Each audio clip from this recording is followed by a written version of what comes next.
А в рамках фестиваля настроения в столице региона сегодня продолжаются мастер-классы и уроки по вольной борьбе от именитых спортсменов. На мероприятии сейчас находится и наш корреспондент Саргалана Захарова, которая более подробно готова рассказать о нем. Саргалана, здравствуй, расскажи, какая программа ждет ребят сегодня? Да, здравствуй, Василий.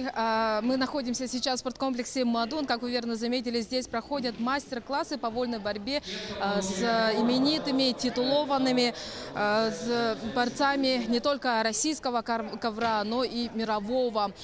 Сейчас вот за моей спиной вы видите, что дети собрались вокруг стола. Это проходит автограф-сессия в качестве такого приятного бонуса общения с именитыми борцами.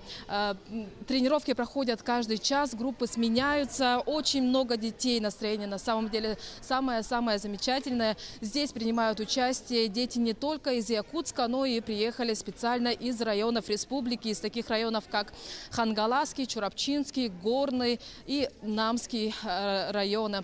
В течение целого дня до вечера здесь планируют принять около 500 юных борцов, которые перенимут драгоценный опыт от таких именитых борцов, как Магомед Курбаналиев и Валерия Лозинская. С сегодняшним днем фестиваль настроения завершится. Я отмечу, что это уже второй раз, когда фестиваль настроения приезжает в Якутск. До этого он был еще в апреле и был посвящен такому виду спорта, как акробатический рок-н-ролл. И ждем следующего визита. У меня пока на этом все. Василий.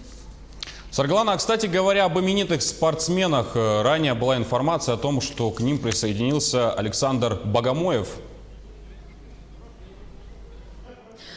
Да, Василий, это так. Он сейчас, пока, к сожалению, мы его здесь в зале не видели, но будем надеяться, что до конца вечера, до конца дня он здесь появится и, конечно же, встретится со своими поклонниками. Саргалана, первый день соревнований завершился таким мини-чемпионатом. Как прошли схватки и будет ли что-то подобное сегодня?